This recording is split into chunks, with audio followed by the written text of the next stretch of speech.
आज का हमारा टॉपिक है types of project appraisal and aspects. जो प्रोजेक्ट अप्राइजल हैं उसके आस्पेक्ट्स के कितने टाइप्स हैं। प्रोजेक्ट अप्राइजल एक प्रोसेस है जो ये बताता है कि हमारे जितने भी अप्राइजल आस्पेक्ट्स हैं वो सब कितने तरह के होते हैं और उन सब आस्पेक्ट से इवैल्यूएट करके हम किस तरह से किसी एक प्रोजेक्ट को कमिट कर सकते हैं। ये जो अप्राइजल फैक्टर्स होते हैं ये पर्सनल इवैल्यूएट किए जाते हैं जो कि उस प्रोजेक्ट प्रपोजल के साथ इन्वॉल्व नहीं होता, यानी आउटसाइडर्स हम कह सकते हैं। हमारी जो प्रोजेक्ट की टीम होती है उस टीम के बाहर का कोई मेंबर, बाहर का कोई authorised person in appraisal factors के थ्रू उस प्रोजेक्ट को इवैल्यूएट करता है। ये कौन कौन से एस्पेक्ट्स होते हैं?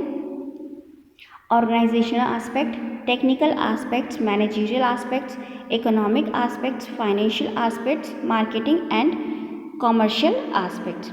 ये सब एस्पेक्ट्स होते हैं जिन एस्पेक्ट्स को हम डीपली स्टडी करते हैं उसके बाद हमें हमारे प्रोजेक्ट के बारे में क्लियर पता चल जाता है कि ये प्रोजेक्ट हमारे वर्क के लिए, हमारे प्रपोजल के लिए कितना सही है और कितना गलत। अब हम इन्हीं एस्पेक्ट को डिटेल में पढ़ेंगे।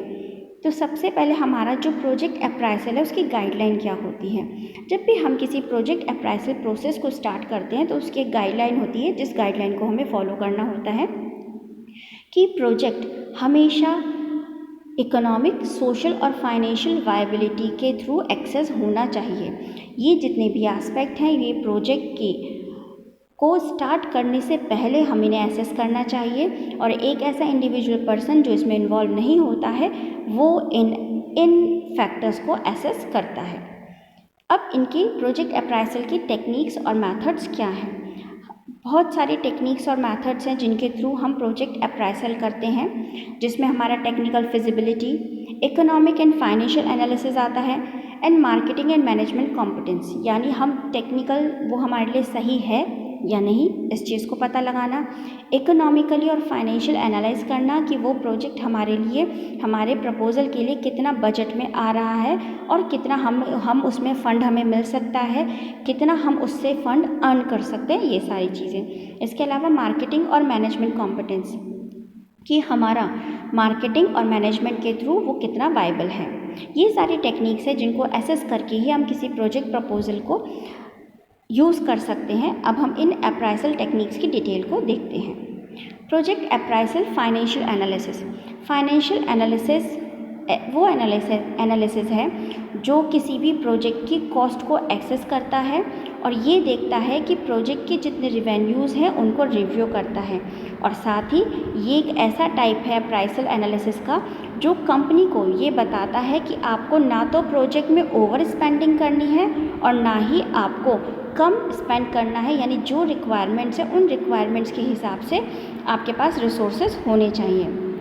साथ ही ये हेल्प भी करता है ऑर्गेनाइजेशन को ये देखने के लिए कि हमारे पास क्या फिजिबिलिटी है ऑल्टरनेटिव्स की जिनसे हम कम खर्च में ज़्यादा प्रॉफिट अर्न कर सकते हैं, और साथ ही ये भी बताता है कि कुछ थिंग्स ऐसी हैं जिनको अगर हम समझ जाएंगे तो हम फाइनेंशियल एनालिसिस को बहुत अच्छी तरह से परफॉर्म कर सकते हैं। तो ये फाइनेंशियल अप्राइजल को समझने के लिए और कौन कौन सी चीज़ें हैं?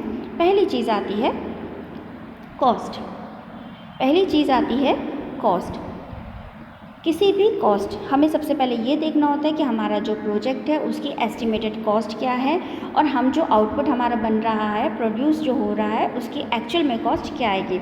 प्राइसिंग, इसके बाद हमें प्राइस सेट करना होता है कि वो जो प्रोडक्ट हम बनाएंगे उसका प्राइस क्या होगा।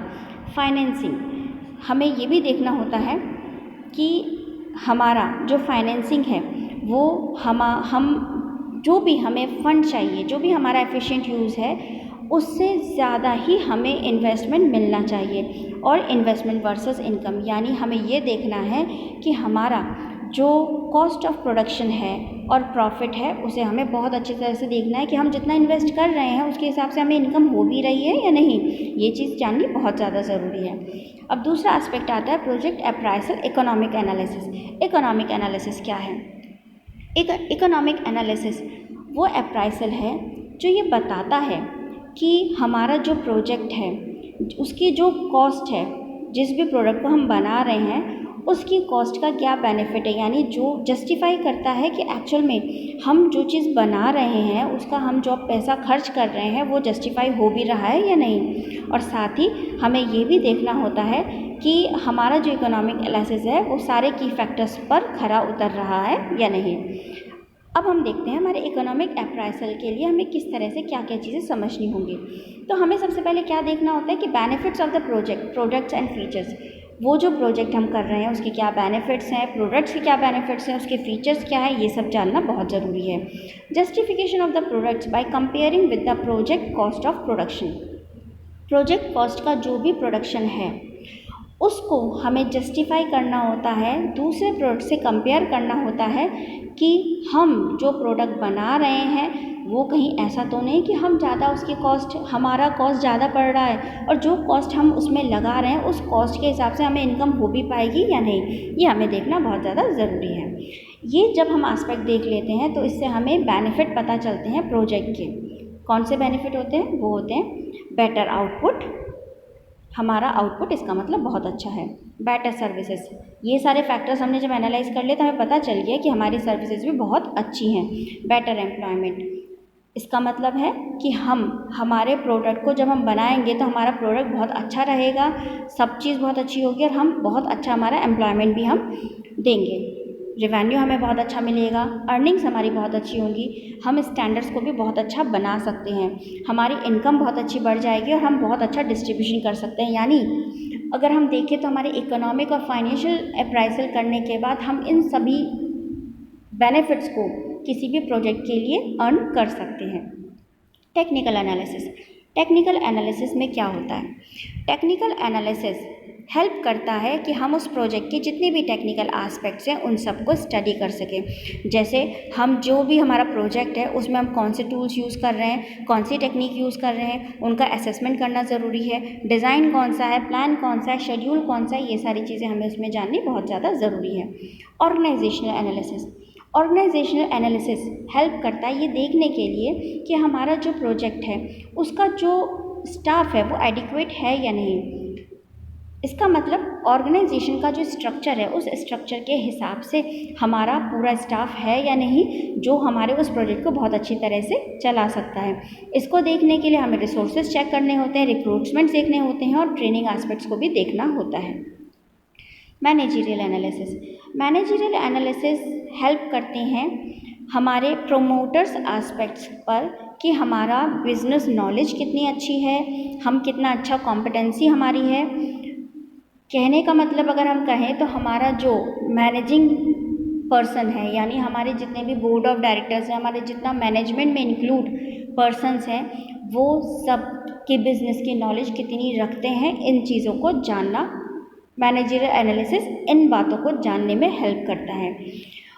इसके अलावा मार्केट कमर्शियल एस्पेक्ट, मार्केट और कमर्शियल एस्पेक्ट्स हेल्प करते हैं मार्केट अपॉर्चुनिटीज़ को जानने के लिए, मार्केटिंग ऑब्जेक्टिव्स को जानने के लिए, मार्केटिंग प्रोसेस प्लान्स को जानने के लिए। जब हम ये सब चीज़ें जान लेते हैं तो हमें बहुत अच्छे से पता चल जाता है कि हमारे प्रोडक्ट के का मार्केट कितना है, हम उसे कितना एक्सपेंड कर सकते हैं और कौन सी कंडीशन में हम अपने मार्केट के रिक्वायरमेंट्स को घटा या बढ़ा सकते हैं। प्रोजेक्ट अप्राइसल रिपोर्ट, जब हम अप्राइसल करते हैं तो हम डिफरेंट एस्पेक्ट्स को जानने के लिए, प्रोजेक्ट की वायबिलिटी को जानने के लिए हम एक अप्राइसल रिपोर्ट भी क्रिएट कर सकते हैं और ये जो अप्राइसल रिपोर्ट होती है ये हमें बताती है कि हमारा प्रोजेक्ट डिफरेंट एस्पेक्ट्स पे कितना वायबल है, कितना खरा उतरा है और हमें उसमें कितने सुधार की ज़रूरत है और हम उस प्रोजेक्ट को रन करें या नहीं करें ये तक भी हम उसमें पता लगा सकते हैं।